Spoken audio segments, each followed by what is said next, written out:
Before the caravels tore across the horizon, before the aroma of sugar and gold seduced an empire, there existed another Brazil, a continent in itself, a vast tapestry of impenetrable jungles, rivers like silver serpents, and a diversity of life so overwhelming that it defied imagination. This world was not empty. It was inhabited by hundreds of nations, a mosaic of indigenous peoples who for millennia had woven a complex network of cultures, beliefs, and traditions.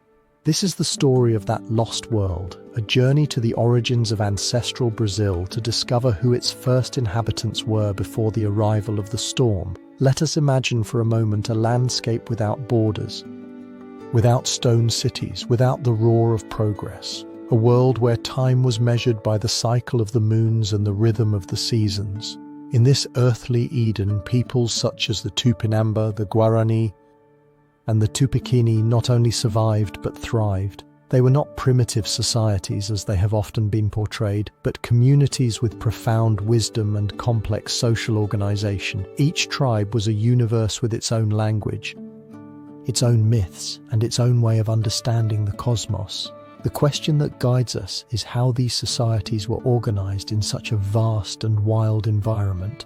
Archaeology and the accounts of the early chroniclers offer us a glimpse. Community life was the pillar of their existence. They lived in large villages, often protected by palisades, where cooperation prevailed over the individual. Mutual respect and reciprocity were the unwritten laws that governed their interactions. Decisions were not imposed by a tyrannical king but made in council by the leaders of the community, shamans, warriors and elders. These leaders were the guardians of the soul of their people. The shamans, mediators between the physical and spiritual worlds, interpreted dreams and guided rituals. The warriors defended the honor and territory of the tribe in a landscape where alliances and rivalries were a constant. War was not for the conquest of empires, but for resources, prestige, or revenge, a cycle of honor and conflict that defined their relationships. Their economy was a model of sustainability. Agriculture, based on cassava, corn, and beans, was practiced with techniques such as slash and burn, a method that allowed the jungle to regenerate. They did not see the land as property to be exploited, but as a generous mother. Every plant, every animal possessed a spirit that was revered. This sacred bond with nature was the essence of their worldview, a harmony that was about to be brutally interrupted. While these civilizations prospered in their relative isolation, on the other side of the world, a new era of ambition was being born. The kingdoms of Europe, driven by the thirst for gold and the search for new routes to the Indies, began to launch their ships into the unknown. The journey of Pedro Álvares Cabral in the year 1500, although his final destination was India, would be diverted by the currents of the Atlantic, leading him to the shores of a world that did not appear on their maps.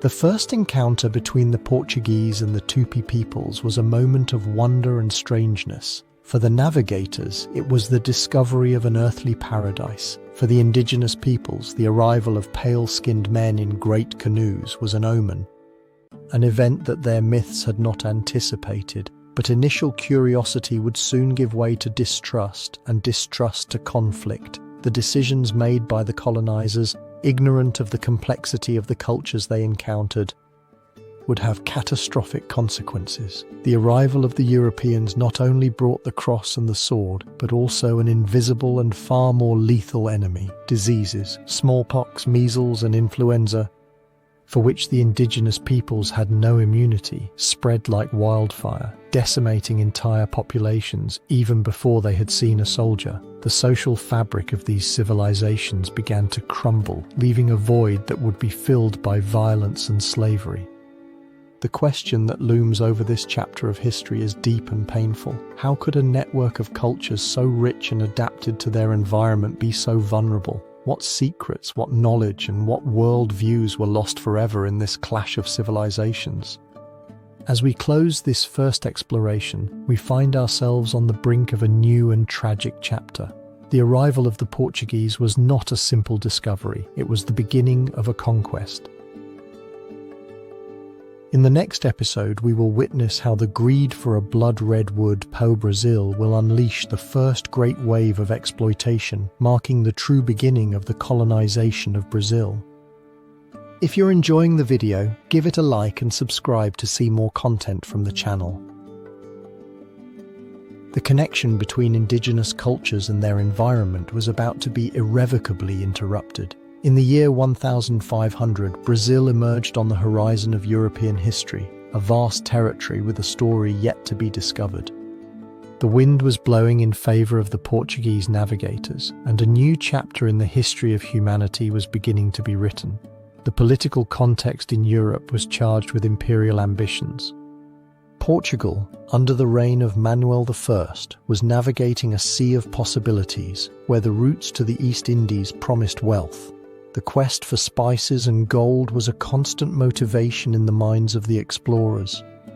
The Portuguese crown, following the success of Vasco da Gama in discovering the maritime route to India, decided to send a more ambitious expedition. Commanding this flotilla was Pedro Álvares Cabral, a nobleman with a future in the navy. Little did Cabral know that his journey would lead him to an unknown continent, where the cultures of an ancient indigenous world would soon encounter a new era. Cabral set sail from Lisbon in March of 1500 with a fleet of 13 ships and around 1,000 men. His mission was to establish trade links with India, but in April, a series of storms caused him to divert his course. Thus, on the 22nd of April, the shores of what we now know as Brazil appeared before his eyes. This land, bathed by the Atlantic Ocean and adorned with lush forests, was a territory awaiting the arrival of its discoverers. The first contact between the Portuguese and the indigenous people was a moment filled with ambivalence. The Tupinamba tribes who inhabited the region encountered these strange ships filled with men of light skin. Curiosity and fear intertwined.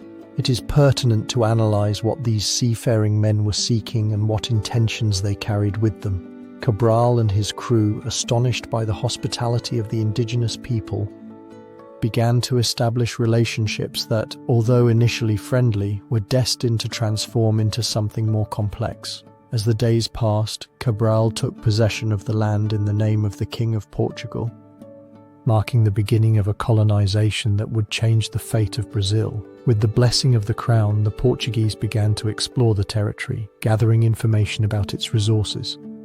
The richness of the soil, the abundance of Brazilwood, and the diversity of flora and fauna sparked a voracious interest. The name of the country, derived from this valuable tree, became a symbol of an exploitation that was just beginning. Cabral's decisions during his stay were key. The choice to establish the first base in the area of Porto Seguro was strategic, not only because of the wealth of the surroundings, but also due to the possibility of accessing trade routes.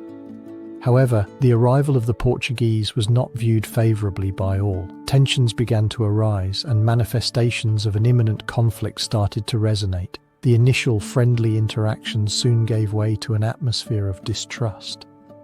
The immediate consequences of this arrival were profound. The indigenous tribes, who had lived in harmony with their environment, faced an uncertain future. The introduction of unknown diseases brought by the Europeans began to decimate them. The greed for natural resources unleashed a cycle of exploitation that would devastate their lands. In their quest for wealth, the Portuguese had not only discovered a new continent, but had also revealed the magnitude of their own ambition.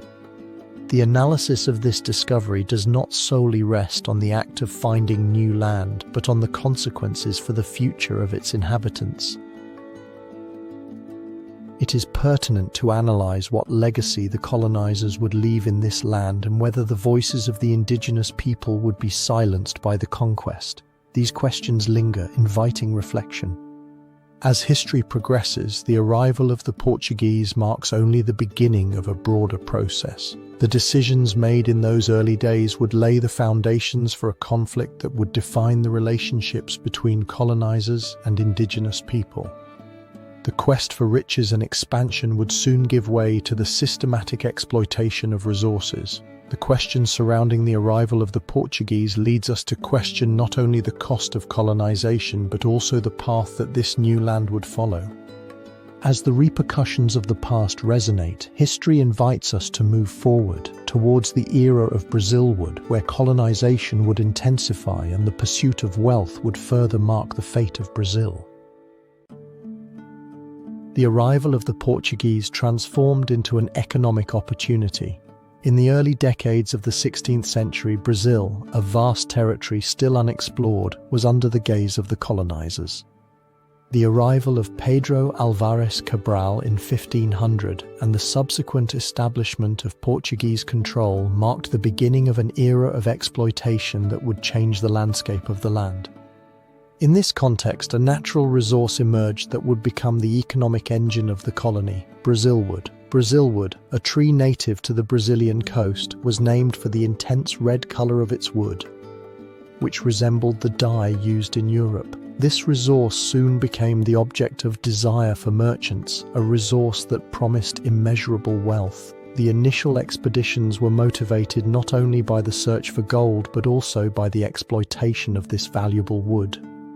The Portuguese court, eager to recover its investment, encouraged the colonists to extract Brazilwood in the hope that it would serve as a foundation for economic development. However, behind this prosperity lay decisions that would mark the fate of many.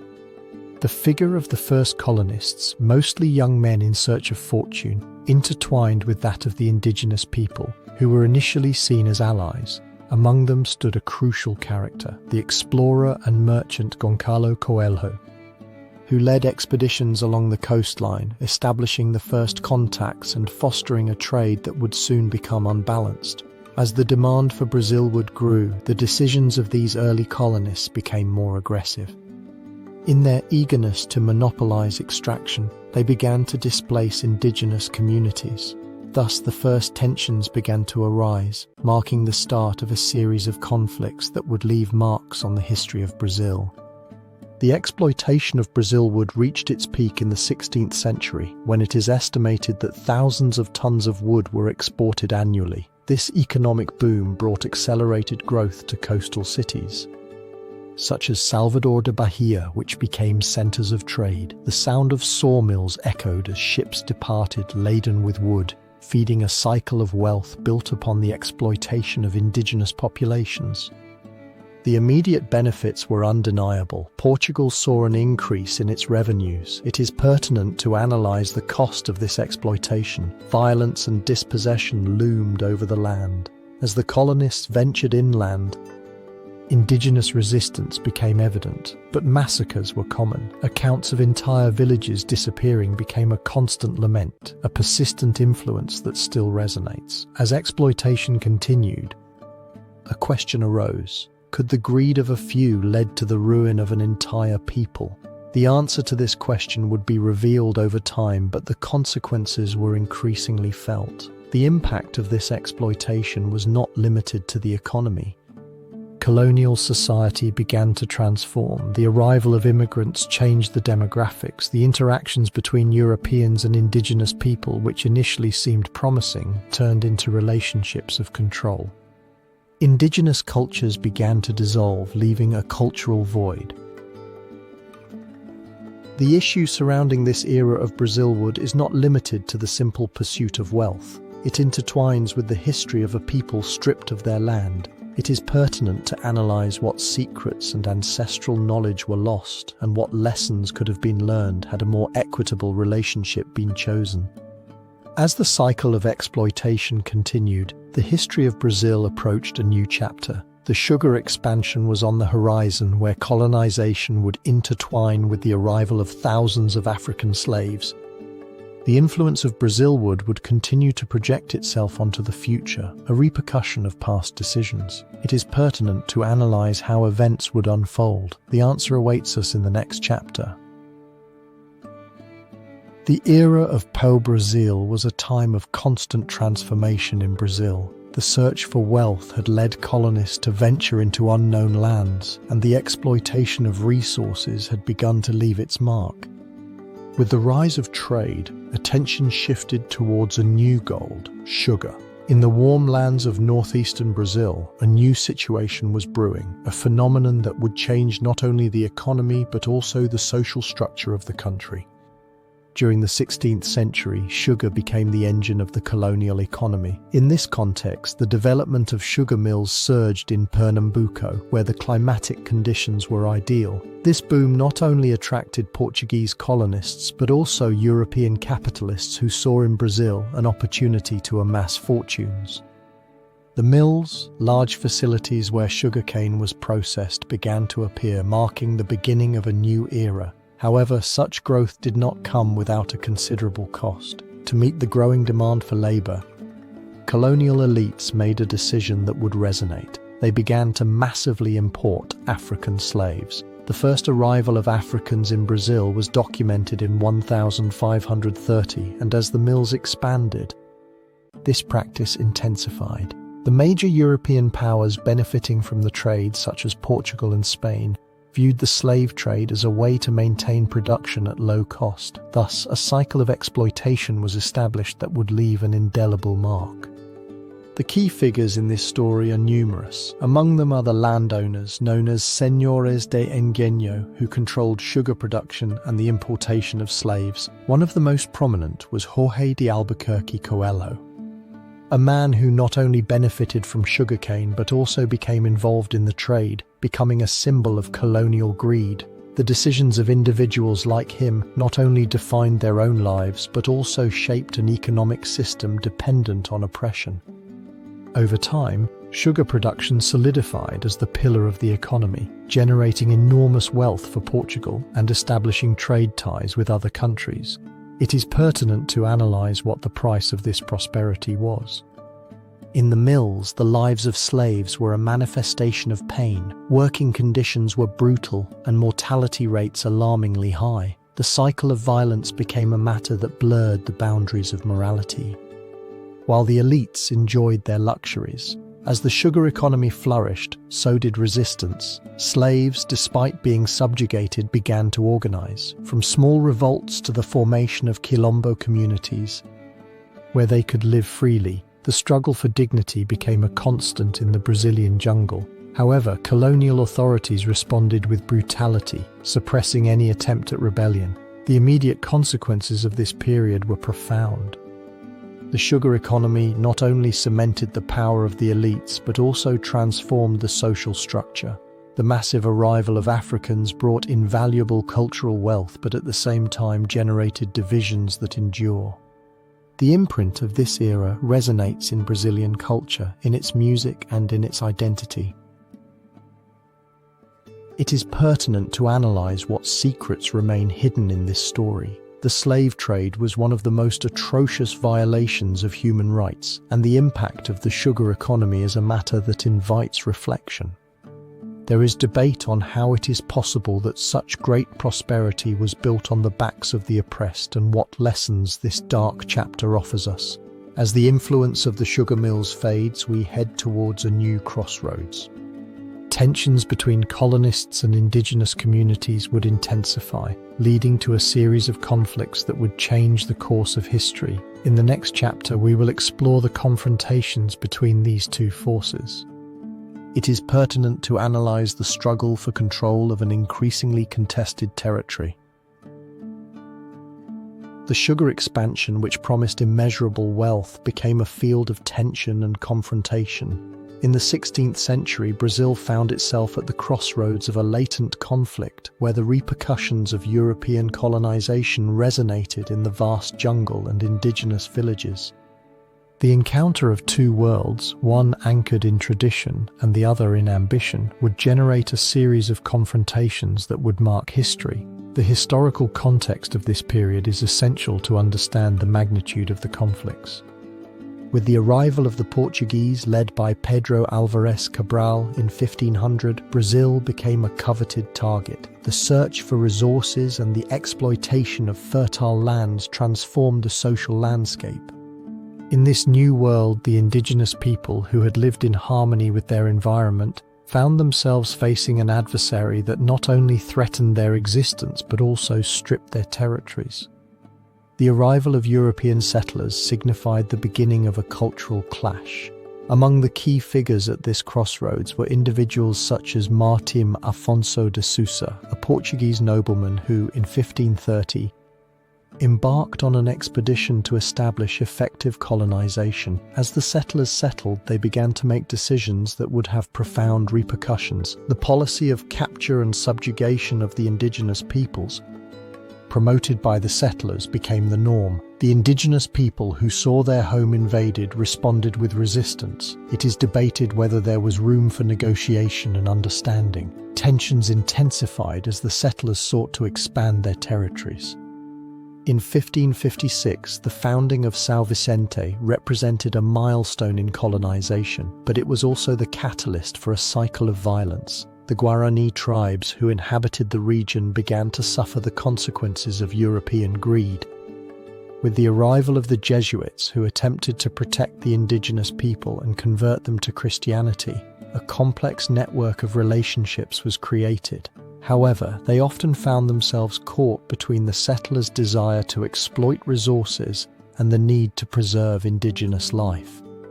The development of these events was bloody and heartbreaking. The early battles, although sporadic, marked the beginning of a conflict that would intensify. Indigenous resistance, although heroic, faced the military might of the settlers, armed with technology and warfare tactics unknown to the native peoples. The Battle of Itanheim in 1560 is a clear example. This conflict, which left a trail of devastation, was only a glimpse of what was to come.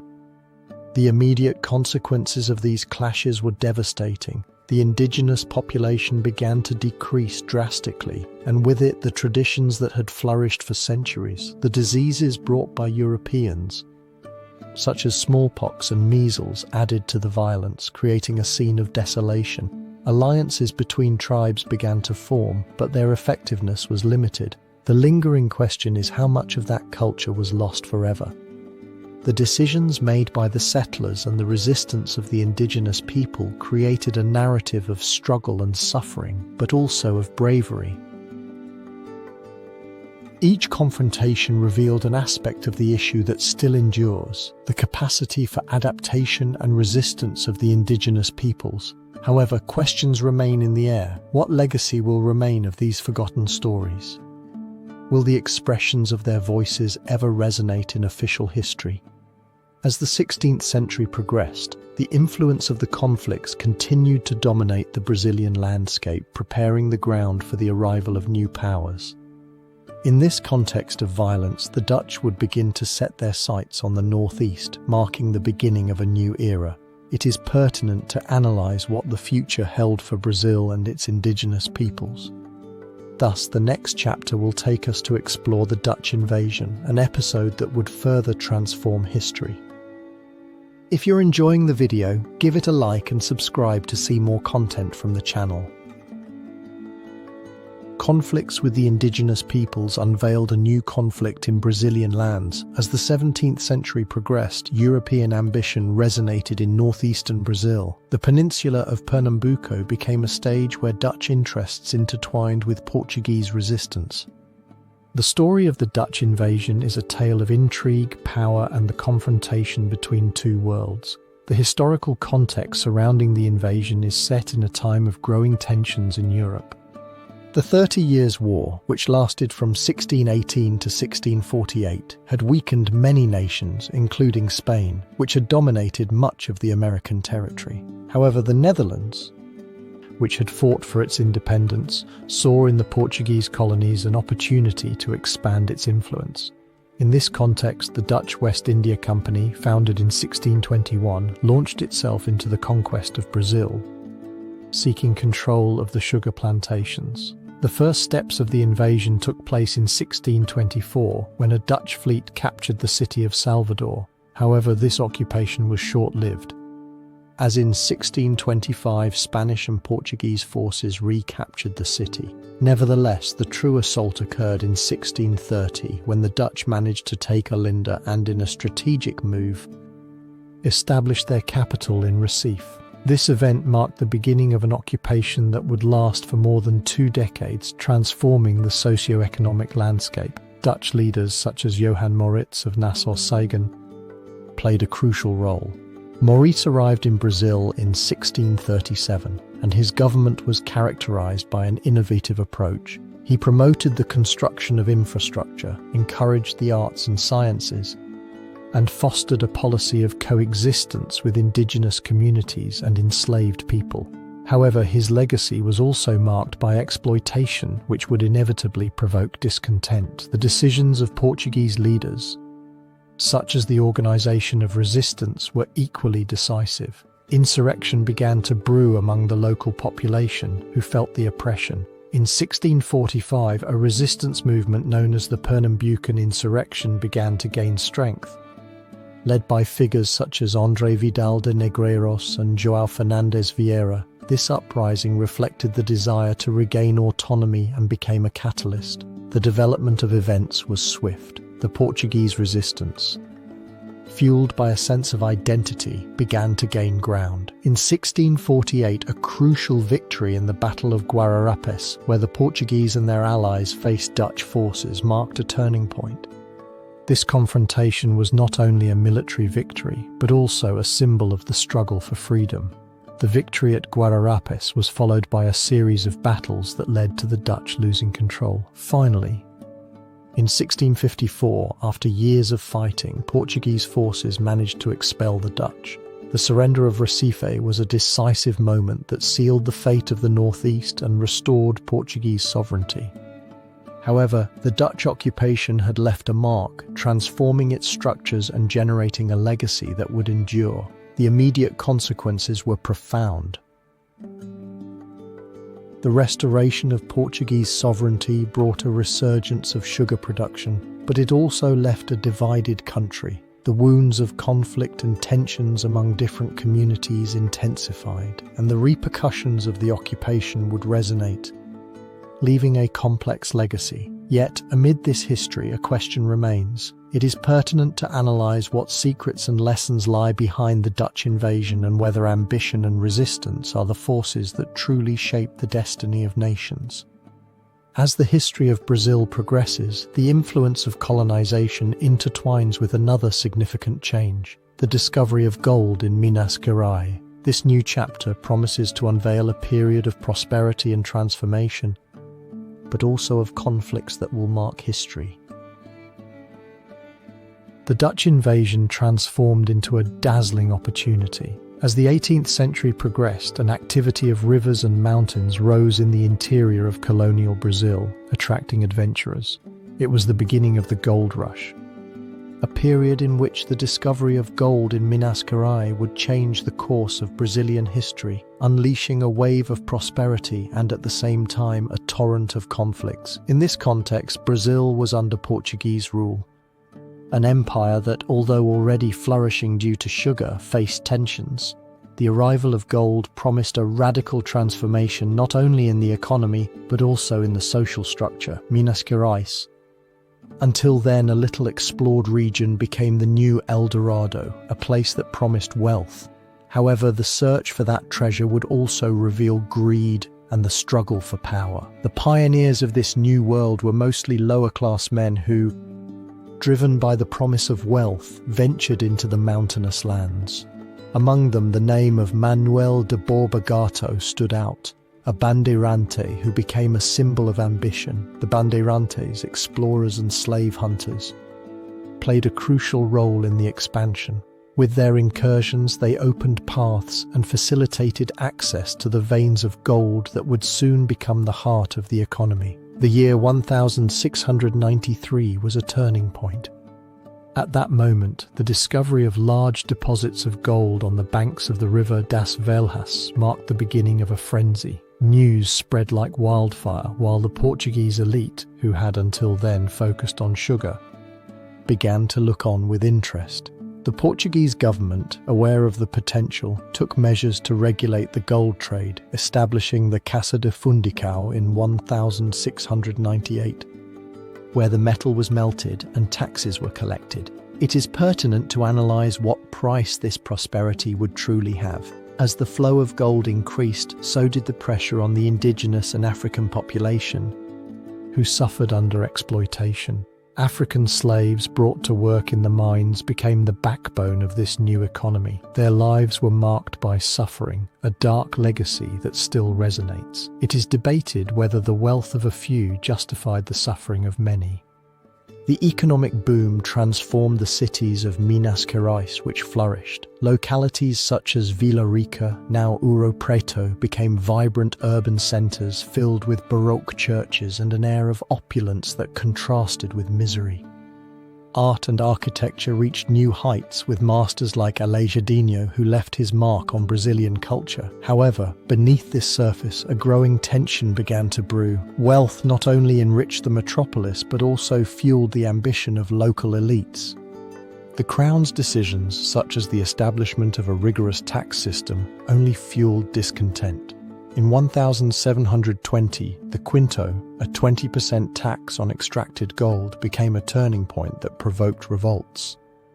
The manifestations of oppression resonated, and the idea of freedom began to take shape. It is debated whether the gold, which was supposed to bring prosperity, could also be the catalyst for change. Amid this breeding ground, the figure of Tiradentes emerged, a dentist and idealist who would become the symbol of the struggle. His desire for freedom resonated among many who yearned for change. Tiradentes and his followers, known as the Inconfidentes, began to plot rebellion plans. However, their attempt at insurrection ended in tragic failure, resulting in the execution of Tiradentes, but his legacy would endure, planting the seeds of a revolutionary future. As the 18th century advanced, the contradictions of the gold rush became evident. The wealth that had brought prosperity was often a veil that concealed suffering. Tensions intensified and protests began to resonate not only in Minas Gerais but throughout Brazil, sowing the seeds of change. Finally, the question that this era left is profound. How could an age marked by wealth give rise to oppression?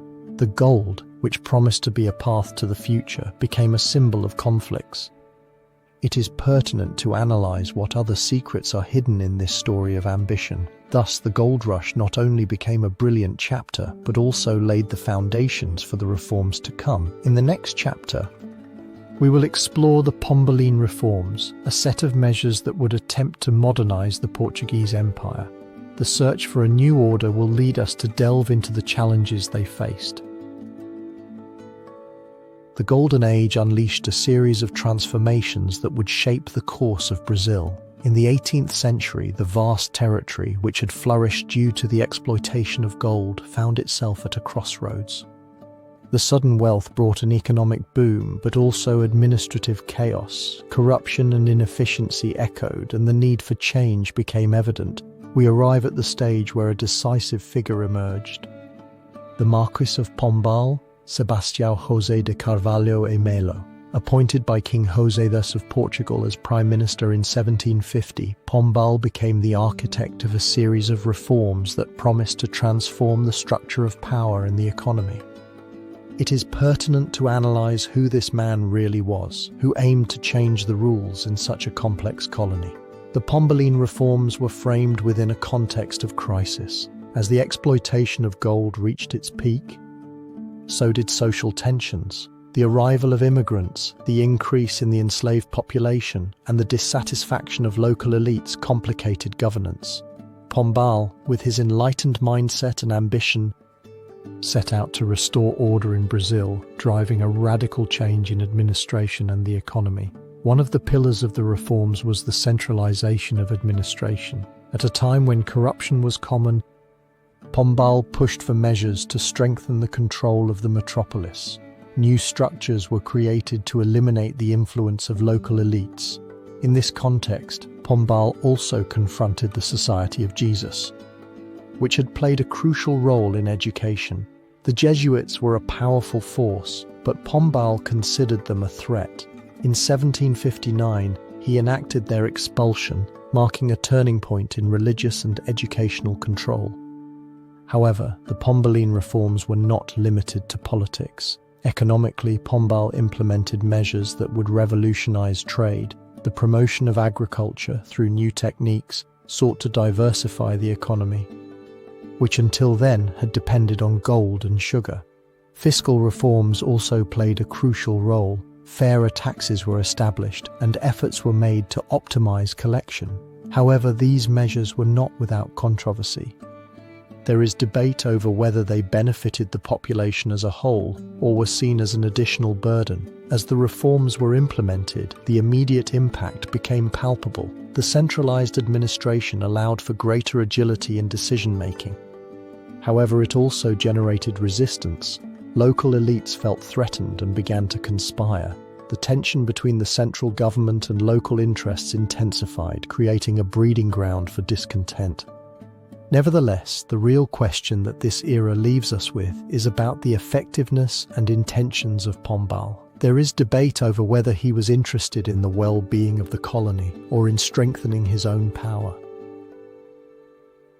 The reforms he introduced, while effective in some aspects, also laid the groundwork for future tensions that would erupt in the Inconfidencia Minera, a rebellion that would mark the beginning of a yearning for independence.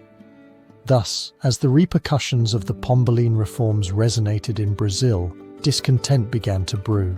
The next chapter will delve into the labyrinths of the conspiracy that took shape in Minas Gerais, where the quest for freedom and autonomy would begin to come to life. It is pertinent to analyze how this first cry for independence would be forged amid a colony still struggling to find its identity. The Pombaline Reforms transformed into a cry for freedom. In the heart of the vast and turbulent Portuguese colony, a manifestation of discontent resonated among the mountains of Minas Gerais, where gold had forged both wealth and resentment.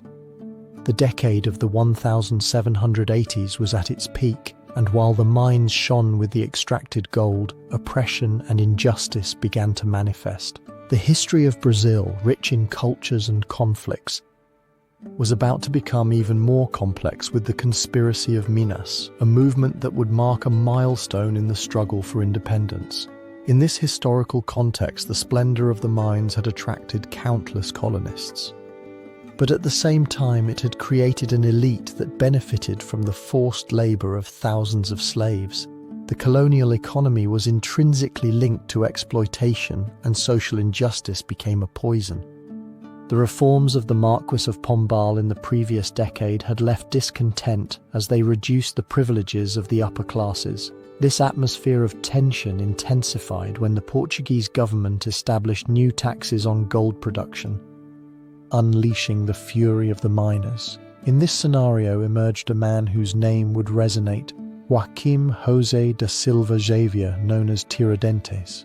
This dentist of modest origin but with deep ambitions became the symbol of resistance. His life, marked by a commitment to justice, led him to gather a group of intellectuals and dissenters who shared his yearning for a free Brazil. It is debated whether Tiradentes was the sole leader of this movement, or if there were other actors who played a crucial role. The group, known as the Inconfidencia Minera, articulated around enlightened ideals that advocated for independence. Among its members were figures such as Claudio Manuel da Costa and Alvarenga Peixoto. However, the conspiracy was not only based on ideals, it was also driven by the need for real change. The decisions of Tiradentes and his companions were crucial, and each step became an act of defiance. As the plans developed, the conspirators found themselves at a crossroads. In the year 1789, the conspiracy reached its climax when they decided to carry out an armed uprising. However, in a twist of fate, betrayal loomed over them. One of the group members, lured by rewards, betrayed his companions. The repercussions of the betrayal resonated, and the Portuguese authorities, alerted, initiated a hunt that would culminate in the capture of Tiradentes. The trial was a spectacle that left a deep mark. Tiradentes, in an act of defiance, refused to retract his death sentence. An exemplary punishment aimed at silencing the thirst for freedom became a martyrdom. On the 21st of April in the year 1792, he was executed and his body was dismembered and displayed as a warning. It is pertinent to analyze what legacy this sacrifice truly left. The immediate consequences of the conspiracy of Minas were profound. Although the movement was suppressed, the ideas of independence began to take root in the Brazilian people. Tiradentes, far from being seen as a traitor, became a national hero, a symbol of the struggle that would inspire future generations. The memory of his sacrifice rose as a guide in the darkness, a persistent influence. The question of the conspiracy of Minas lies in the inquiry. Could the history of Brazil have taken a different course? How many more conspiracies would emerge, fueled by that fervor for freedom? The influence of Tiradentes projected onto history, and his legacy became a spark that would ignite future movements. In the following chapter, history will delve into a new tumultuous chapter where the Portuguese court will move to Rio de Janeiro in the year 1008, altering the political and social fabric. The arrival of the court would not only signify a change but also a new stage of struggles. It is pertinent to analyze what secrets and transformations awaited. The Minas conspiracy transformed into an unexpected opportunity. In the dizzying ebb and flow of history, moments that seem to be the twilight of an empire can be the prelude to a new dawn. This is how the Portuguese court found refuge in Brazil in 1808, a movement that would change the course of the country's history. In the context of a tumultuous world, Europe was engulfed in the turmoil of the Napoleonic Wars. Napoleon's invasion of Portugal in 1807, an act of aggression that was a manifestation of instability, forced the royal family to flee. In a moment of desperation, the regent Prince John VI made the bold decision to move the court to Rio de Janeiro. This move was not only an act of survival, it was a situation that would open an unexpected chapter. Upon arriving in Rio de Janeiro, the court settled in a country that, although it was a colony, boasted a rich diversity. The arrival of the royal family and their entourage signified a radical change in social and economic life. Since John VI's arrival, the atmosphere in Brazil began to vibrate with an unknown energy. The local elites, until then subdued, found themselves at the center of a new order. It is pertinent to analyze what this change meant for the structures of power. The regent Prince John VI not only brought the crown but also bold decisions that would alter the landscape. From his arrival, Brazil began to be considered not just as a colony, but as a united kingdom. The opening of Brazilian ports to international trade was one of the first measures allowing the arrival of goods from all over the world. This act not only meant a breath of fresh air for the economy, but also attracted merchants, creating a bustling exchange. Among the key figures of this period is John VI himself, whose figure intertwines with the history of Brazil. His arrival unleashed mixed feelings. Some welcomed him as a savior, while others saw him as an intruder. The decisions made by the court did not only affect the elite, but also reverberated through the lower classes and the indigenous population, who found themselves caught in a power play. The events in Rio de Janeiro were swift. Amid a social effervescence, the presence of the court prompted the construction of new infrastructures and the creation of educational institutions. However, it also generated tensions. Conflicts between the local elites and the newcomers from Portugal began to emerge. It is debated whether the arrival of the court, instead of unifying, sowed the seeds of discord.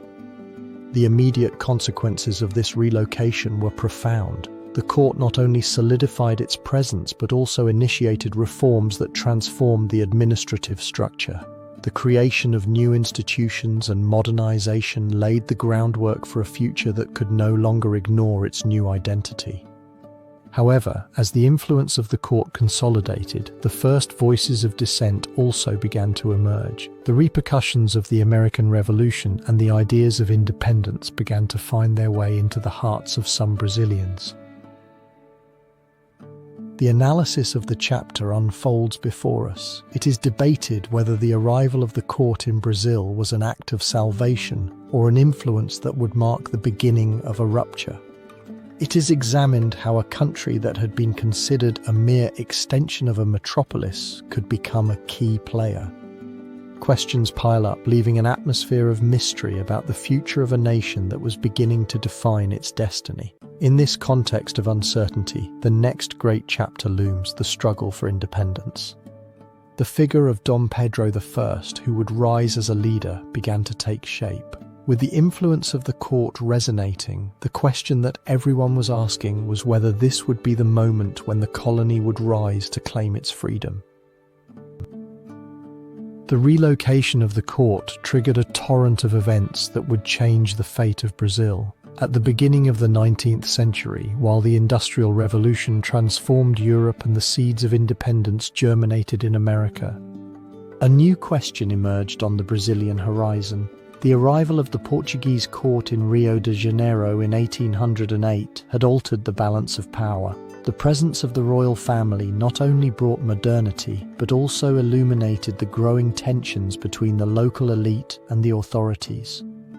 In this context, the idea of independence began to resonate. The political atmosphere in Brazil was permeated with uncertainty. The influence of the Enlightenment, the repercussions of the French Revolution, and the independence of the United States had penetrated the minds of the Creoles, descendants of Europeans who felt distanced from the metropolis. The Brazilian elite, eager to gain autonomy, began to question the authority of Portugal. As news of uprisings in other colonies spread, the idea of independence began to take shape, becoming a recurring theme. In this situation of aspirations and desires for freedom, a figure emerged as a leader. Dom Pedro I. Born in Lisbon in 1798, he was the son of King John VI. His arrival in Brazil marked the beginning of intense agitation. Dom Pedro, educated in an aristocratic environment, found himself in an ambivalent situation, loyal to his family but also to the aspirations of his Brazilian subjects. His decision to remain in Brazil after his father's return in 1821 would be crucial. It is debated whether a man divided between two worlds could be the agent of change. The situation became more tense in 1821 when the Portuguese government, weakened by wars, decided to implement measures that restricted the freedoms of Brazil. The reaction was immediate. The Creoles, led by figures such as José Bonifácio, began to organize to demand more autonomy. On the 9th of January in 1822, the Legislative Assembly was dissolved by order of the authorities, provoking a popular uprising. In this climate of instability, the figure of Dom Pedro became relevant. The young prince, under pressure, was forced to make decisions that would change the fate. It was on the 7th of September in 1822 that the decisive moment occurred. While in São Paulo, Dom Pedro received a message from Lisbon ordering him to return. Pedro's response was emphatic: independence or death. This cry would resonate in history as a symbol of the desire for freedom. Dom Pedro's decision was not only an act of rebellion but also a reflection of his own internal struggle. The repercussions of this proclamation were immediate. The Portuguese troops encountered fierce resistance. The War of Independence broke out in various regions, while the Creoles, now with a renewed sense of identity, united. Alliances between different groups formed to consolidate the new order. However, the path would not be easy. Internal divisions threatened to wear down the movement. The manifestations of the War of Independence resonated, attracting the attention of other nations. It is pertinent to analyze what the future of Brazil would be once independence was achieved. Uncertainty loomed over the new country, which had to face not only the struggle but also the construction of an identity. Independence did not resolve social conflicts. On the 1st of December in 1822, Dom Pedro was crowned as the first emperor, consolidating his role.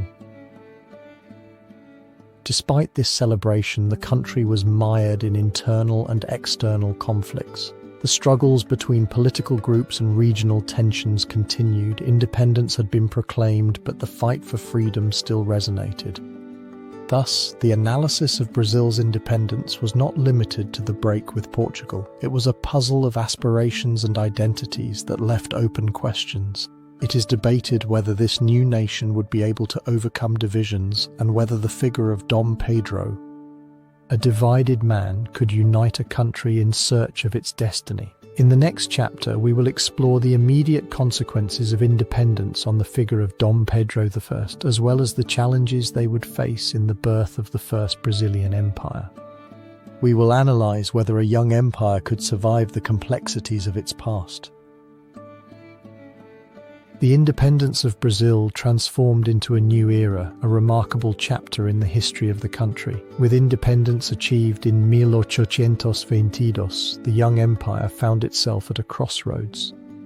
A space filled with possibilities, but also with complexities and challenges. In this context, the reign of Dom Pedro I stands out as a historical question, where the repercussions of political and economic decisions would resonate over the years.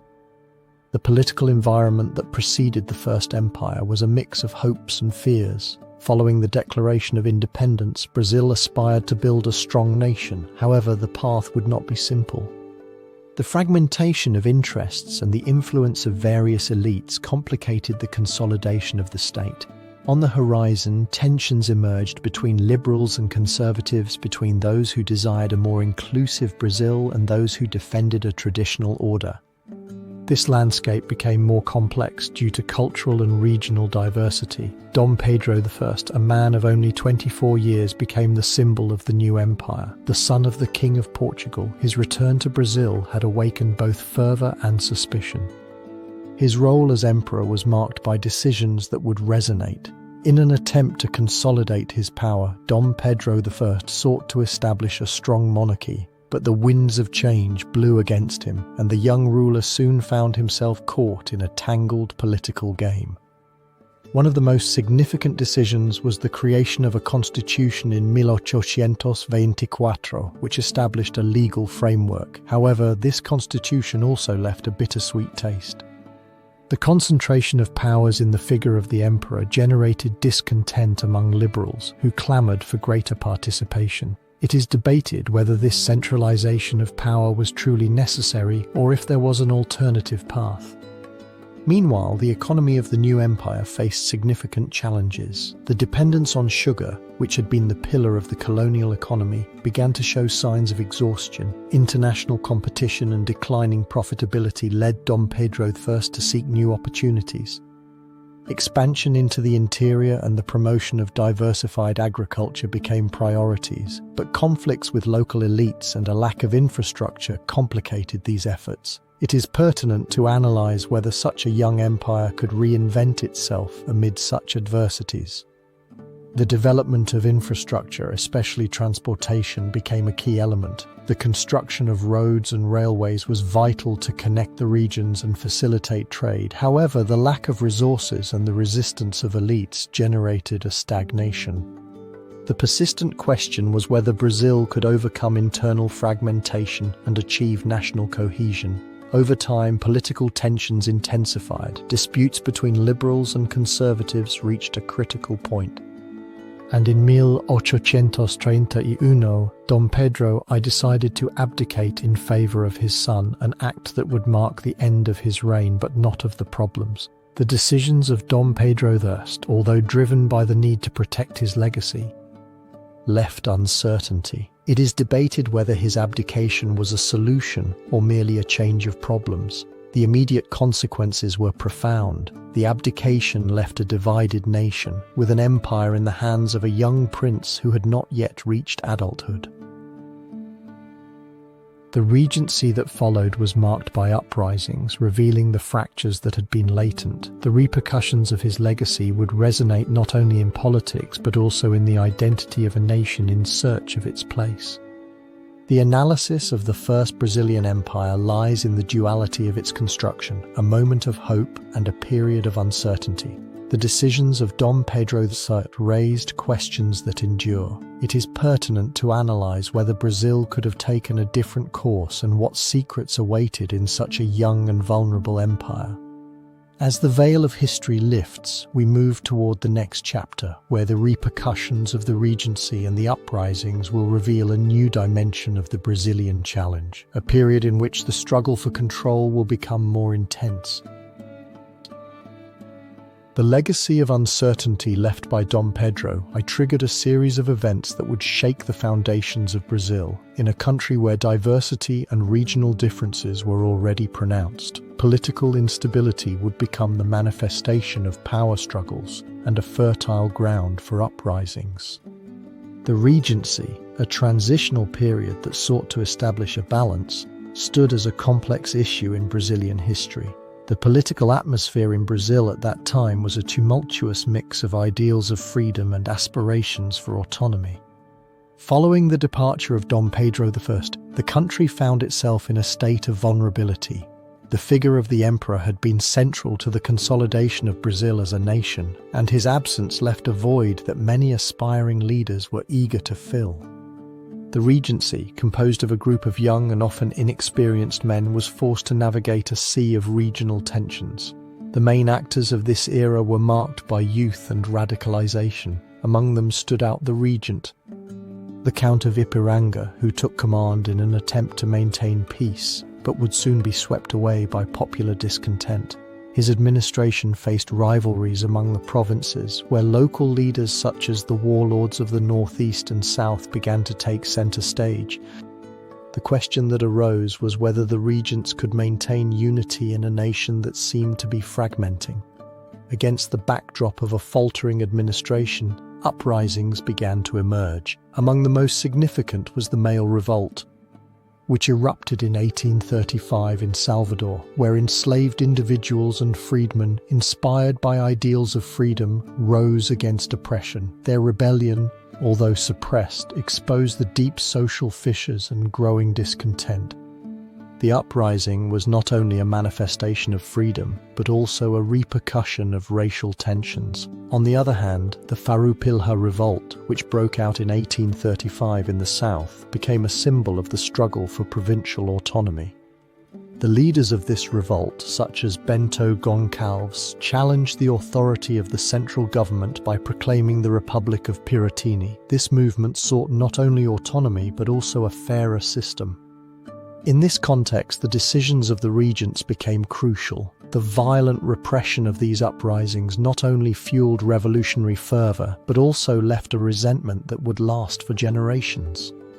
The immediate consequences of this period of regency were profound. The central government, unable to control the uprisings, was forced to negotiate and concede, leading to a weakening of its authority. At the same time, the uprisings demonstrated the existence of a fragmented Brazil where provincial loyalties often outweighed national ones. The possibility of a civil war began to loom. The question surrounding this chapter of history centers on whether an alternative path to unity could have existed if the decisions of the regents had been different. Or was it inevitable that regional tensions would lead to conflict? As the country grappled with its internal struggles, the figure of a young leader began to emerge, a legacy that would mark the future. The Regency and the uprisings were not merely an episode of discontent, but a fundamental chapter in the search for identity. As the repercussions of these events still resonated, the country prepared for a significant change. The arrival of Dom Pedro II to the throne not only promised new leadership, but also a new era. It is pertinent to analyze whether this young emperor could be the key to unraveling the question of unity in a fractured Brazil. Thus, history moves forward, carrying the lessons of the past into an uncertain future. If you're enjoying the video, give it a like and subscribe to see more content from the channel.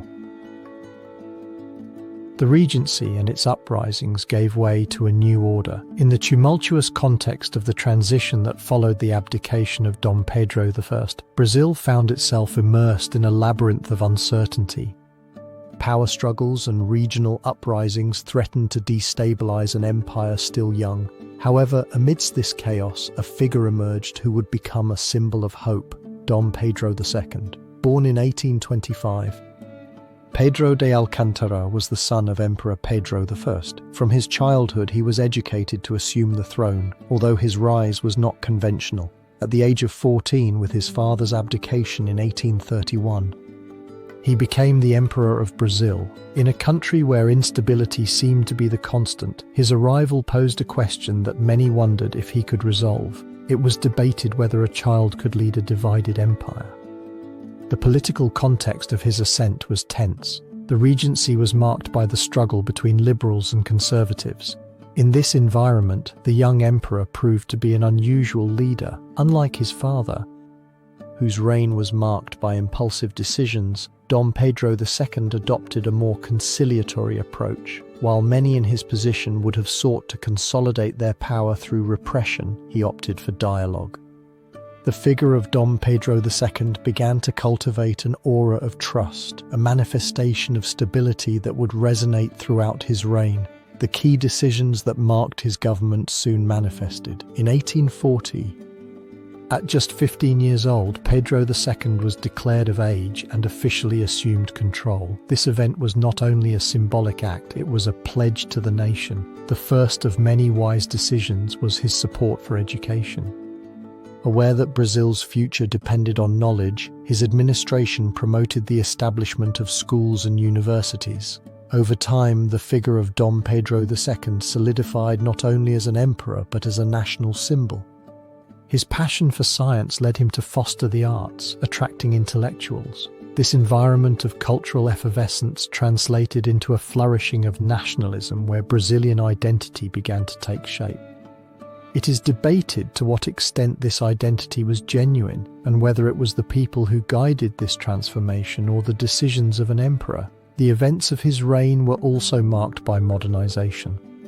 The arrival of the railroad, for example, was a milestone that changed the way Brazilians connected. The construction of railways facilitated trade and mobility, integrating regions. However, this progress was not without complexities.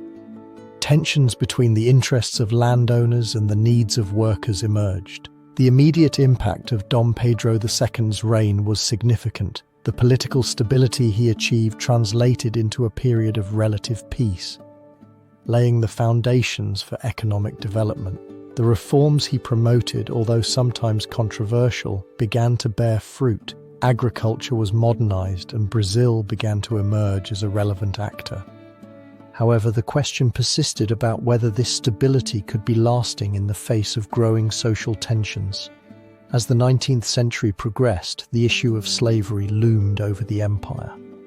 Although Dom Pedro II had expressed his opposition, the economic reality was tied to slave labor. The moral dilemma faced by the emperor became pressing. It was debated whether an empire that prided itself on its progress could continue to ignore the suffering of millions. The abolition of slavery would become a hot topic. The consolidation of the Second Empire under Dom Pedro II left a legacy that extended beyond his reign. The figure of the emperor became a symbol of progress, but also a reminder of struggles. The repercussions of his government would resonate in history, raising questions that would remain unanswered. It is pertinent to analyze what Brazil would be without Dom Pedro II and what secrets and complexities surrounded his legacy. As the empire moved toward its destiny, the struggle for freedom intensified. In the next chapter, we will explore the process that led to the abolition of slavery in 1888, an event that would mark a milestone and transform the social fabric. It is pertinent to analyze how leaders would face this challenge and what implications it would have. The answer to these questions promises to unveil a new chapter. The political stability under Dom Pedro II would soon be tested by one of the deepest conflicts in Brazilian society, slavery. As the 19th century progressed, the demands for freedom and justice began to resonate more strongly in Brazilian cities. The influence of slavery, which had been a pillar of the economy and social structure, was becoming increasingly unsustainable. In the decade of the 1880s, Brazil was the last country in Latin America to abolish slavery. However, the struggle for freedom did not begin in those final years. It had been brewing in a complex context. The first voices against slavery emerged within the framework of the abolitionist reforms of the 1850s. When intellectuals and sectors of the elite began to question the morality of a system that had dehumanized millions, it is pertinent to analyze what led these voices to become a popular outcry. The historical context surrounding abolition was marked by changes in the economy. The arrival of European immigrants, primarily Italians and Germans, starting in 1870, brought the need for free labor for coffee plantations, a product that had replaced sugar. As the immigrants settled, the dependence on slave labor began to be questioned. The coffee planters, who had benefited from forced labor, now saw immigration as a viable alternative. The dilemma was clear. Could a modernizing country continue to cling to a slave-holding past? Among the key figures of this era, the figure of Joaquim Nabuco stands out, a fervent abolitionist who became a prominent politician and human rights advocate. His work, along with others such as José do Patrocínio and the activist Maria Firmina dos Reis, was crucial in giving voice to those who had none. Nabuco used his position as a member of parliament to promote laws that would limit slavery. It is pertinent to analyze what the personal and social cost of these decisions was in a divided country. The development of events leading to abolition was a long process. In 1871, the Law of Free Womb was a first attempt to grant rights to the children of enslaved women born from that date. But it was not enough. Pressure grew, and in 1885 the Law of the Sexagenarians was enacted, which freed all slaves over 60 years old. However, this advance was seen as insufficient by many. With the arrival of 1888, the social climate was boiling. Abolitionist mobilizations intensified, and demonstrations in Rio de Janeiro became more frequent. The social and political pressure ultimately culminated in the enactment of the Golden Law on the 13th of May of that year, which abolished slavery definitively. However, this victory did not come without controversy. There is debate over who truly benefited from abolition. The agrarian elites, now without slave labor, were forced to adapt to a new order. The immediate consequences of abolition were profound. The freedom of millions brought the hope of a new beginning, but also the challenge of integration into a society that still maintained structures of inequality. Many former slaves found themselves stripped of resources, and the promises of a better life faded in a context of poverty and discrimination. This raised a question that still persists. How is it possible that a country that boasts of its diversity has left so many in the shadows? Amid this context, a question resonates. It is pertinent to analyze what secrets and difficulties awaited in this new reality. The abolition of slavery did not mark the end of the struggle for equality. In fact, it was only the beginning of a new chapter, one that would soon be engulfed in the political turbulence that would culminate in the Proclamation of the Republic. Thus, as the influence of slavery began to fade, the seeds of a new conflict were being sown. The Proclamation of the Republic in 1889 would be the next great issue that Brazilian history would have to unravel. A change that promised to transform destiny once again.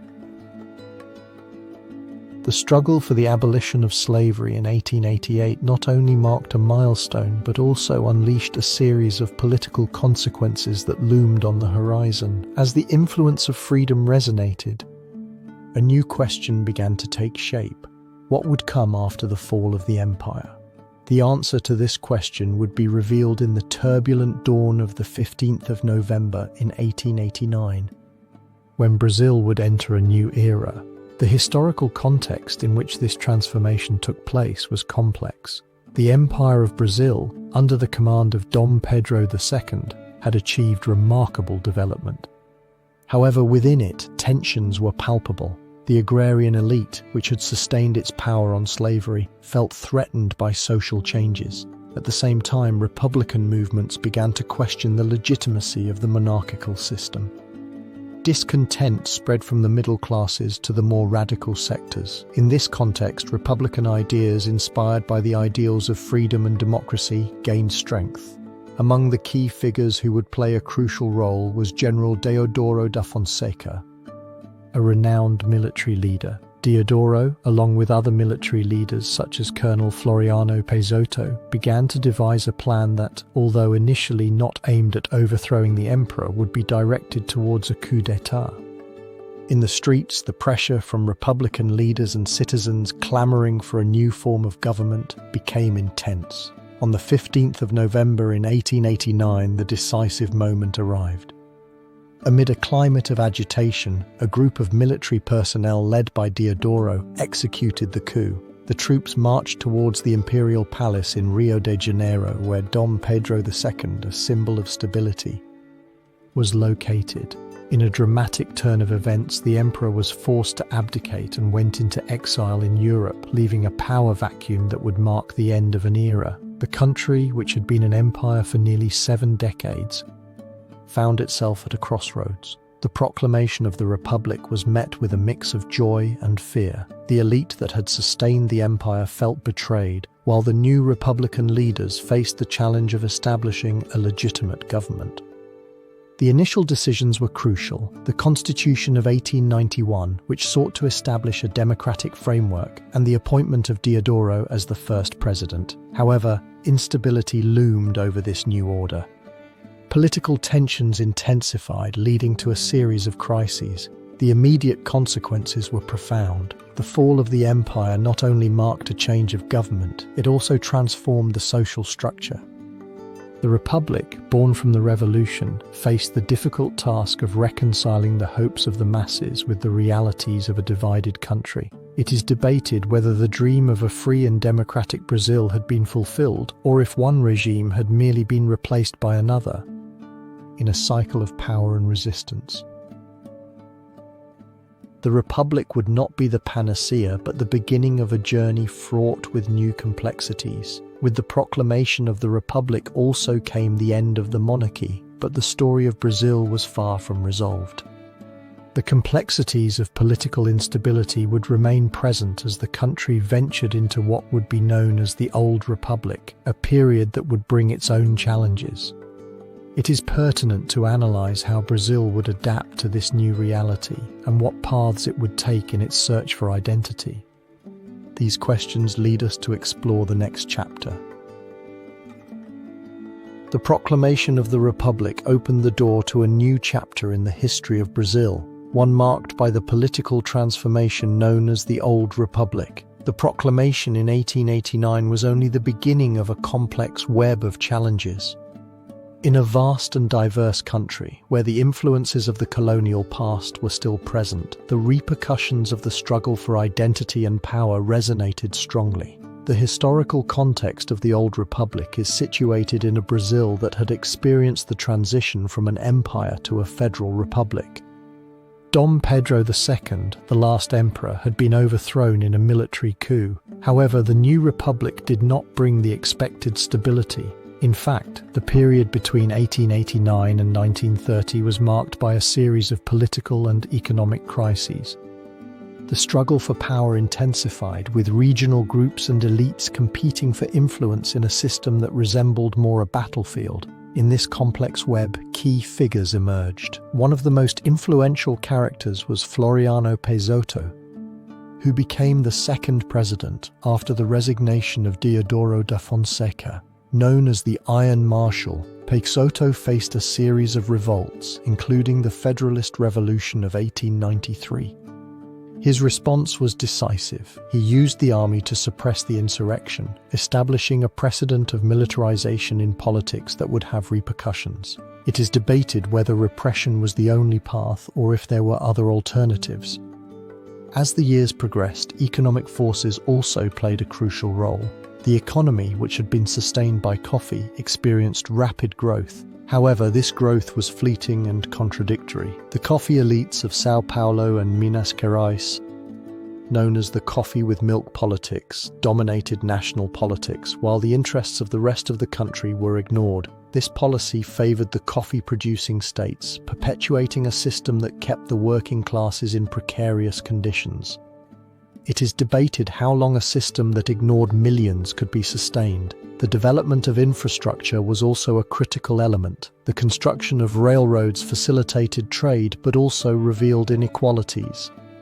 While urban elites benefited from modernization, rural areas remained trapped in exploitation. In this context, the Revolution of 1930 was brewing as a manifestation of desperation. The events of the Old Republic were not limited to political struggles.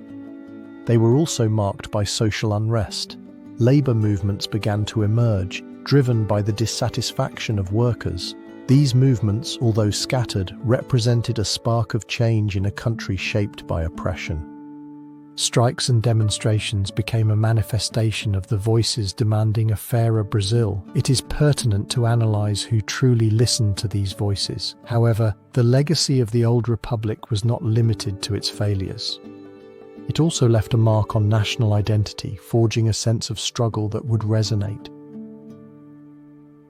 The contradictions of this era are a question that continues to unfold. It is pertinent to analyze what secrets awaited in the depths of this time and how they would shape the future. The period of the Old Republic is a notable and complex chapter that, although marked by instability, also resonated with the possibility of change. The political tensions laid the groundwork for a greater transformation, the arrival of Getúlio Vargas and his radical reforms. With the promise of new leadership, Brazil found itself on the brink of a new revolution. It is debated whether Brazilians were ready to face an uncertain future or if the influences of the past would remain present. The Old Republic led to a monumental change in the political and social fabric of Brazil. In the decade of the 1930s, the country found itself at a crossroads, where popular discontent and economic instability cried out for new leadership. The political ineffectiveness of the Old Republic loomed over the nation, and social demands resonated. In this context, a figure emerged who would transform the destiny of Brazil, Getúlio Vargas. Vargas, a charismatic and shrewd politician, had been the governor of Rio Grande do Sul, where he demonstrated his ability to connect with the masses. In 1930, following a coup that ousted President Washington Luiz, Vargas assumed power in a Brazil engulfed in chaos. His arrival was not merely a change of leadership, but the promise of a new era. The Revolution of 1930, which brought him to power, marked the beginning of a period in which the figure of the president would become a symbol of hope and controversy. The conditions that led Vargas to the pinnacle were fraught with distrust. The Brazilian economy was in crisis, affected by the Great Depression of 1929, which had devastated coffee exports. The desperation of farmers and workers intensified. In this context, Vargas presented himself as the man of the people, willing to implement reforms that promised stability. Under his leadership, Brazil began to experience a set of reforms that would mark a turning point. The creation of the Ministry of Labor in 1931 was a milestone. This ministry would be responsible for regulating labor relations, a crucial step in a country where exploitation was the norm. Vargas understood that the legitimacy of his government depended on his ability to improve living conditions. One of the most controversial aspects of the Vargas era was the implementation of labor legislation. The creation of the Consolidation of Labor Laws in 1943 established fundamental rights for workers, including limited working hours and minimum wage. There is debate over what truly motivated Vargas to adopt these measures. Whether it was a genuine interest in the welfare of the working class or a strategy to consolidate his power. As Vargas solidified his position, his administration adopted a nationalist approach. Industrialization became a priority, with the creation of state-owned enterprises. The National Steel Company, established in 1941, was a clear example of his vision. Brazil needed to be able to produce its own steel. This policy of import substitution sought not only growth but also national independence. However, the path to modernization was not without obstacles. Vargas faced fierce opposition, both from agrarian elites and from the more radical sectors of the left. Tension culminated in 1937, when Vargas, fearing a coup, instituted an authoritarian regime known as the New State. This period was marked by political repression and censorship. The immediate consequences were profound. The repression of opposing movements generated a climate of fear. However, it also laid the foundations for a more robust national identity, seeking to embrace modernity. Many Brazilians saw in Vargas a leader who, despite his methods, was determined to change the destiny. The question that persists around the figure of Getúlio Vargas is whether he was a savior or a tyrant. There is debate over whether he achieved his reforms out of social responsibility or as a means to perpetuate his power. The ambiguities of his legacy continue to fuel debates. His fall in 1945 left a deep mark. Thus, the chapter of the Vargas era diverges into multiple paths of analysis. The figure of the leader becomes a mirror of the contradictions of the nation, a country in search of its identity, caught between modernity and its past. It is pertinent to analyze what secrets still lie buried in that era and which of Vargas's influences are still felt in contemporary Brazil. As the nation sought its place, the Second World War loomed. Brazil's participation in the conflict and the repercussions this would have are themes we will explore in the next chapter. In this way, the journey through the history of Brazil continues, revealing more mysteries. The Vargas era transformed into a stage of profound changes. In the decade of the 1940s, the world was engulfed in the turmoil of the Second World War, a conflict that shook nations and would leave deep scars. Brazil, a country that had largely remained distant from European conflicts, would be drawn into this war whirlwind, not only as a spectator, but as an essential actor. Before the repercussions of the bullets reached Brazilian shores, the country faced a tumultuous political environment. Following the Revolution of 1930 and the rise of Getúlio Vargas, Brazil had changed its structure. Vargas, a charismatic leader, had established a centralized government that sought to modernize the economy. However, political polarization and rumors of war in Europe began to create tensions. There was debate on how a country that had dealt with its own internal conflicts would react. The decisions made by Vargas would be crucial. As the war progressed and the threat of the Axis intensified, the government saw the need to align itself with the Allies. Among the figures that emerged was the Minister of War, General Eurico Gaspar Dutra, who supported active participation. It is pertinent to analyze what motivations drove Vargas to commit to a distant war. In 1942, pressure increased when German submarines began to attack Brazilian merchant ships in the Atlantic.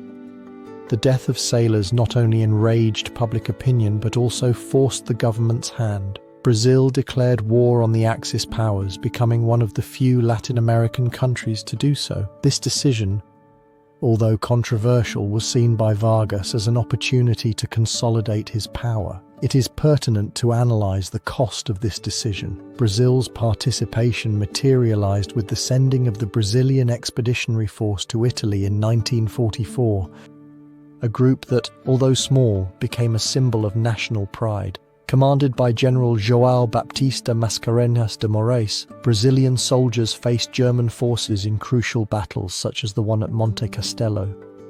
The bravery and sacrifice of these men were recognized, but the complexities of the conflict also emerged. The lack of equipment and inadequate preparation left scars. The immediate consequences were palpable.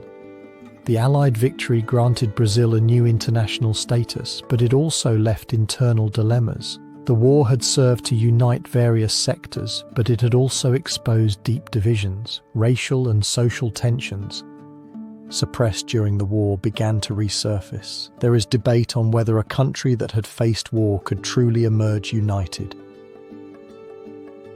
The question looming over this chapter is profound. Was Brazil's participation an act of heroism or a political maneuver that left deep wounds? The answers are not simple, and the legacy of this era continues to resonate in the collective memory. As the repercussions of the war faded, Brazil faced an uncertain future. The possibility of the military coup of 1964 began to take shape, an event that would mark the beginning of a new and dark phase. It is pertinent to analyze what invisible forces were at play and how they would shape the destiny of this nation. The participation in the Second World War led to a turbulent transformation. In 1964, Brazil found itself at a crossroads where the complexities of social discontent began to darken the landscape.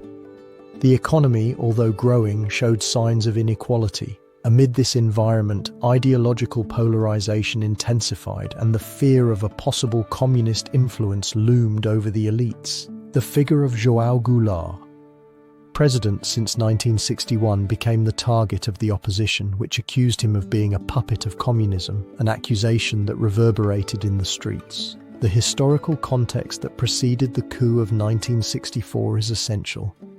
In the late 1950s and early 1960s, Brazil experienced a period of transformation. The agrarian and labor reforms driven by Goulart, although necessary, were seen as an attack on the interests of the elites, who began to mobilize against him. Political instability manifested in constant crises and protests, and the country seemed to be on the brink of a civil war. In this atmosphere, military intervention presented itself as a solution. The protagonists of this dark chapter were diverse. Among them was General Olímpio Mourão Filho, who led the military movement that would overthrow Goulart. With the backing of sectors of civil society and the tacit support of the United States, Mourão Filho became the face of a coup that promised to restore order. At the same time, key figures such as the American ambassador Lincoln Gordon played a crucial role by offering support to the military in a context of Cold War. The development of events was rapid and decisive. On the 31st of March 1964, the armed forces led by Mourão Filho marched towards Brasilia. In a shrewd maneuver, the general used his influence to delegitimize the government, presenting it as incapable. Within days, the president, who had sought popular support, was forced to flee, leaving a power vacuum that would be filled by the military. The proclamation of the military regime was met with relief by some who saw in it the hope for stability. However, the immediate consequences were devastating for democracy. The establishment of the dictatorship brought systematic repression of the opposition, censorship, and the persecution of dissenters. Leftist groups were dismantled, and many citizens were imprisoned, tortured, or disappeared. It is pertinent to analyze what secrets lay behind the facade of order that the regime proclaimed. As the dictatorship solidified, resistance began to resonate. The repression affected not only militants but also sowed fear. Families found themselves in a climate of distrust. The effects of this coup were not limited to the political realm. They also altered the social fabric, creating a legacy of violence. The question of the chapter we now close lies in the unanswered questions about the decisions that led to this change. It is pertinent to analyze what might have happened if democratic forces had managed to resist and whether Brazil could have avoided years of repression. These questions remain as a persistent influence that invites reflection. In the next part, we will address the struggle for democracy, a chapter marked by the courage of those who, even in darkness, rose to challenge military power and claim their rights. The history of Brazil does not stop. On the contrary, it becomes a testament to resilience. The military coup of 1964 triggered a tumultuous awakening in Brazil. The dictatorship, established after the coup, left a legacy of repression and fear. For more than 2 decades, censorship, torture, and disappearance loomed over society. However, like a distant influence reverberating, the struggle for democracy began to resonate among those yearning for change. The historical context leading up to 1985 was marked by growing discontent. The economy, initially booming after the Brazilian miracle, began to crumble, leaving a legacy of inflation and inequality. Disillusionment gripped a population that had placed its trust in a regime that promised stability but perpetuated violence. In this climate of uncertainty, social and political movements began to organize in secrecy. Among the key figures in this struggle were individuals like Ulysses Guimarães, an experienced politician who became the symbol of the opposition. Guimarães, with his eloquence and determination, led the movement for amnesty, which called not only for the freedom of political prisoners, but also for the acknowledgement of the crimes committed. Alongside him, other leaders such as Leonel Brizola and José Dirceu, as well as students and workers, united in a manifestation of resistance. The crucial decisions that marked this period were driven by increasing social pressure. In 1978, the dictatorship under the government of João Baptista Figueiredo began to take small steps towards political openness. However, this opening was a controlled process designed to prevent popular demands from overflowing.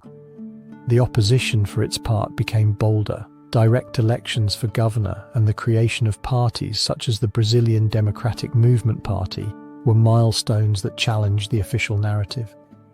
The unfolding of events throughout this decade was a dance between repression and resistance. In 1980, the emergence of the song Caminando by Geraldo Vandré became an anthem. At the same time, workers' movements, especially the Metal Workers' Union in São Bernardo do Campo, led by the charismatic Luiz Inácio Lula da Silva, began to flourish. The organization of strikes, although suppressed, strengthened the feeling of unity. The culmination of this struggle occurred in 1984, when hundreds of thousands of Brazilians took to the streets in what became known as Direitos Já. The demand for direct elections for the presidency resonated, becoming a cry that could not be silenced. The images of the crowds waving flags were etched into the collective memory. However, the dictatorship still maintained control, and the path to democracy was fraught with obstacles. The immediate consequences were profound. International pressure on the regime increased, and alliances among the opposition began to solidify. Finally, in March of 1985, the regime was forced to yield and accepted the indirect election of a new president. Tancredo Neves, a veteran politician, was elected, but his fragile health brought the country face to face with new uncertainty. There is debate over whether Neves' election was a definitive triumph or merely a fleeting moment. The question surrounding the Brazilian transition is complicated by the circumstances of his sudden death. Just days after being elected, his absence left lingering questions about the future of the country. As Brazil's history moves into the next stage, the seeds of democracy began to take root, but the path would not be easy. The enactment of the new constitution in 1988 would mark a milestone, but challenges remained. The struggle for democracy, although victorious, had left a legacy of tensions that threatened to resurface. Meanwhile, the repercussions of the cry for justice continued to resonate, reminding that the fight for a better future was far from over.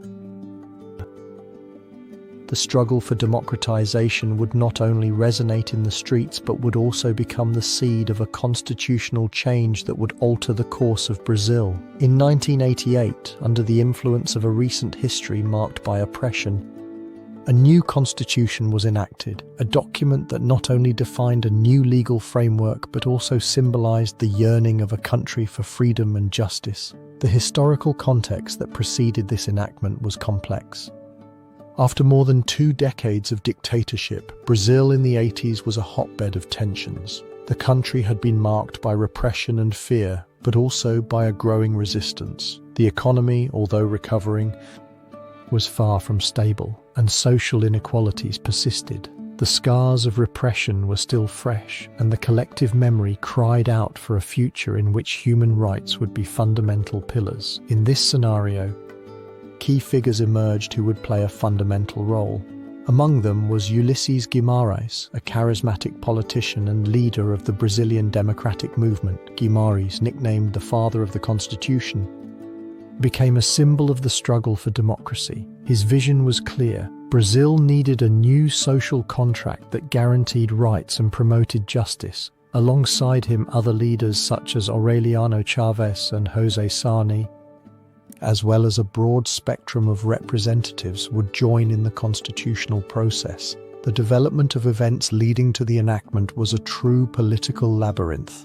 In 1985, after the departure of the military regime, José Sarney assumed the presidency in a context of transition. The call for a constituent assembly became the main demand. In 1986, a direct election was held to choose the representatives who would draft the new constitution. This event marked a milestone, as it allowed the people to have a voice once again. As the delegates gathered, an intense debate erupted over citizens' rights and the organization of the state. Discussions ranged from the protection of individual rights to the need for agrarian reform. Despite tensions and divergent opinions, the spirit of unity prevailed. The aim was to build a future where democracy would prevail over the influence of authoritarianism. Finally, on the 5th of October in 1988, the new constitution was enacted. This act not only represented the closure of a dark chapter, it was a celebration of the triumph of democracy. The document contained significant advances such as the guarantee of fundamental rights, the defense of the environment, and the promotion of gender and racial equality. It stood as a beacon of hope in a nation that had been silenced. However, the immediate consequences were not solely celebratory. The new constitution also marked the beginning of a period of challenges. The implementation of its principles faced obstacles, from the resistance of conservative sectors to a lack of resources. Despite this, the legacy of the 1988 constitution would endure, becoming a reference point for the struggle for rights. As the new democracy consolidated, a question emerged on the horizon. Could Brazil truly fulfill the promises of its new constitution? Would it be able to overcome deep social and economic divisions? The answers to these questions would continue to resonate as the country entered a new era full of possibilities.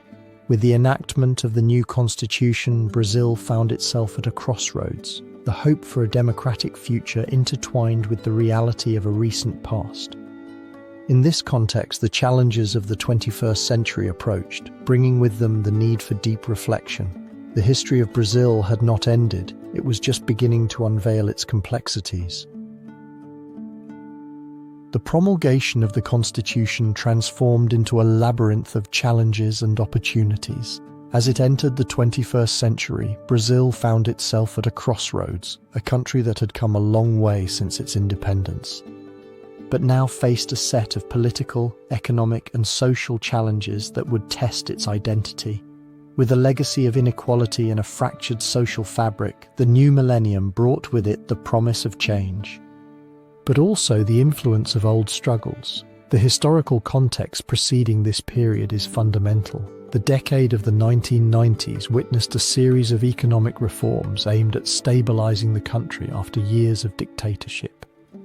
The implementation of the Real Plan in 1994, under the leadership of then-President Itamar Franco and his minister Fernando Henrique Cardoso, managed to contain hyperinflation. However, the repercussions of instability still reverberated, inequality persisted, and the promises of prosperity did not reach everyone. In this scenario, key figures emerged. Luiz Inácio Lula da Silva, leader of the Workers' Party, assumed the presidency in 2003, representing the working classes and promising radical change. His election symbolized hope, but also generated resistance among the elites. Lula's decision to implement social programs such as Bolsa Familia, aimed at eradicating poverty, was a bold step. It is pertinent to analyze whether it would be enough to transform the country. The development of events was marked by significant economic growth driven by the boom in commodities, especially soybeans. As the country entered the decade of the 2010s, international events such as the World Cup in 2014 and the Olympic Games in Rio de Janeiro in 2016 were celebrated. However, alongside this, corruption began to loom over the government. Operation Car Wash, a corruption scandal involving Petrobras and several politicians, revealed the magnitude of the problem and put the trust of the citizenry at stake. The decisions of Lula and his successor, Dilma Rousseff, regarding the management of the economic crisis and their response to the accusations would shape the course of their presidencies. Rousseff's impeachment in 2016 left the country divided and questioning the legitimacy of its institutions. It is pertinent to analyze what secrets awaited in this web of corruption. The immediate consequences were devastating. Brazil plunged into a recession that affected millions, reversing many of the social advances. Political polarization intensified, creating an atmosphere of distrust. In a context of crisis, new leaders emerged, some promising to restore law and order, while others advocated for a return to traditional values and a critique of corruption. The question that emerges from this tumultuous history is profound. Could Brazil recover from the wounds inflicted by corruption and the crisis? Was it possible to rebuild a fractured social fabric? As the nation sought answers, new tensions arose, leaving many wondering if the dream of a fairer Brazil could become a reality. Amidst this whirlwind, the future of Brazil becomes a mirror of the aspirations of its people. With a legacy of past struggles and the hope of a rebirth, the country looked towards the horizon where a new era was taking shape. The lingering question was whether Brazil could find its way to stability in a rapidly changing world. As the 21st century progresses, attention turns to Brazil's role on the global stage. It is pertinent to analyze how Brazil would navigate the turbulent waters of international politics. The next stage will take us to explore Brazil's growth in the global arena and the implications of its rise.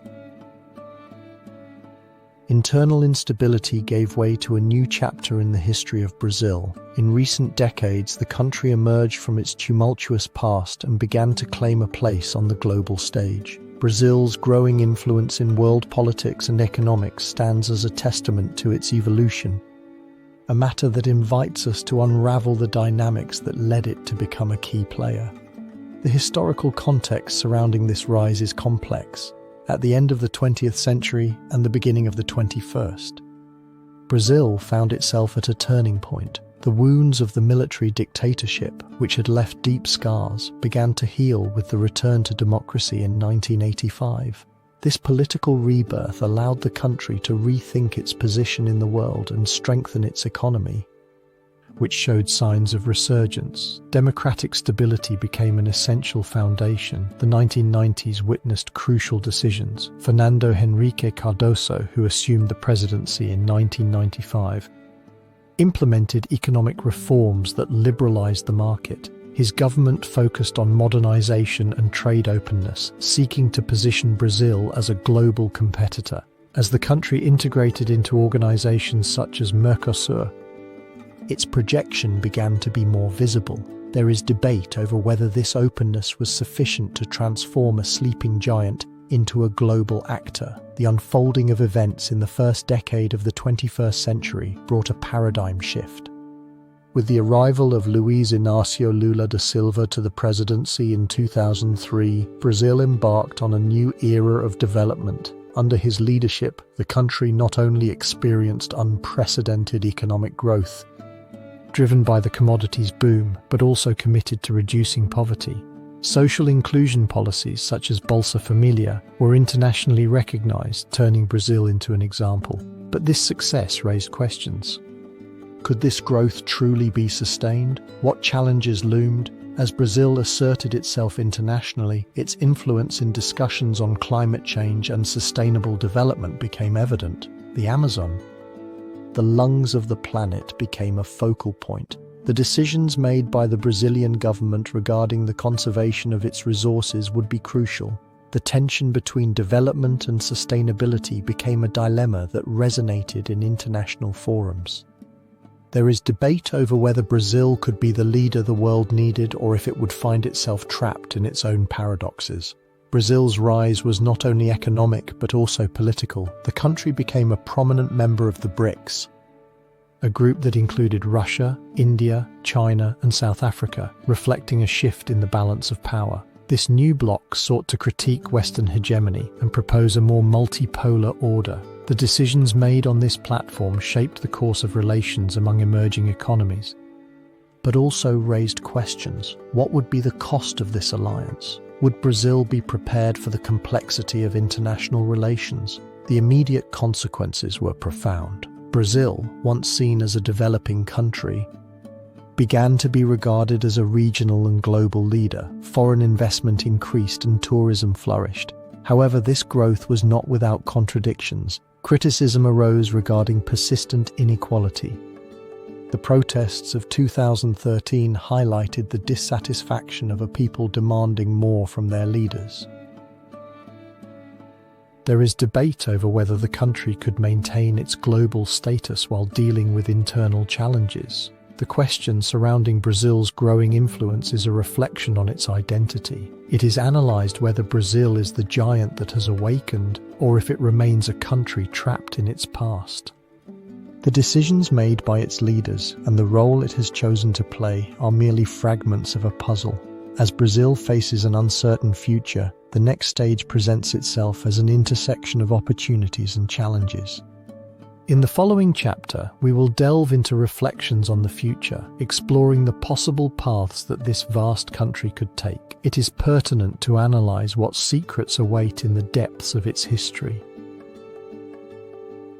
In the manifestations of ancient jungles and vast plains, Brazil stands at a crossroads, a country emerging from a complex past, facing a future filled with possibilities and challenges. In the previous chapter, we explored how Brazil has been leaving its mark on the global stage, a nation that has found its voice. However, as we admire its achievements, a profound question arises: what paths will open before Brazil in the coming years? The historical context preceding this reflection is one of transformation, from the proclamation of the Republic in 1889 to the latest political crisis that shook its foundations in the 21st century. Brazil has been marked by periods of splendor and complexities. The struggles for democracy, the fight against inequality, and the impact of corruption have outlined a landscape where hope and despair coexist. As the world faces global challenges such as climate change, Brazil, with its rich biodiversity and vast resources, stands as a key player, but also as a vulnerable country. Among the actors who have influenced this trajectory are political figures such as Getulio Vargas, whose legacy of social reforms continues to resonate, and contemporary leaders who have sought to modernize the economy. However, every decision made has had profound repercussions, revealing the delicate balance between progress and sustainability. It is pertinent to analyze what decisions future leaders will face and how they will affect generations to come. As we delve into the unfolding events that could define Brazil's future, it is crucial to observe how the nation confronts critical issues such as inequality. The favelas, rising as testimonies of daily struggle, serve as a reminder of disparities. Public policies, therefore, need a renewed approach that prioritizes inclusion and the well-being of all. Another vital aspect is the preservation of the environment. The Amazon, the lungs of the planet, is under siege, threatened by deforestation. The fight for its conservation has become a symbol of resistance, but it also poses a dilemma about how to balance economic development with ecosystem protection. The decisions made in this area will not only affect Brazil, but will have global repercussions. However, one cannot speak of Brazil's future without mentioning its cultural diversity, a wealth manifested in music, gastronomy, and traditions. This amalgamation of cultures is an invaluable asset that can be a driver of innovation. It is debated whether by embracing its multicultural identity, Brazil will find new ways to thrive in an interconnected world. The immediate consequences of current challenges are palpable, but Brazil's future is not written. The youth of the country, with their energy, play a fundamental role. Social movements have gained strength, advocating for social justice and human rights. It is pertinent to analyze what legacy this generation will leave behind. As we immerse ourselves in the question of Brazil's future, it is essential to pose questions that resonate in the collective consciousness. It is debated whether Brazil will be able to overcome the complexities of its past and forge a path toward a sustainable future, or if it will become a manifestation of what could have been, trapped in cycles of instability. History is full of possibilities, but also of warnings. In conclusion, Brazil finds itself at a decisive moment. With a rich heritage that includes both victories and defeats, the country must navigate turbulent waters, facing its internal challenges. Brazil's history is a testament to resilience, and the future that awaits it is a mystery. In this journey, every decision and every action will count. The story continues, a question to unravel. It is pertinent to analyze what revelations the future holds for us. The answer, although uncertain, is waiting to be discovered in the heart of this nation.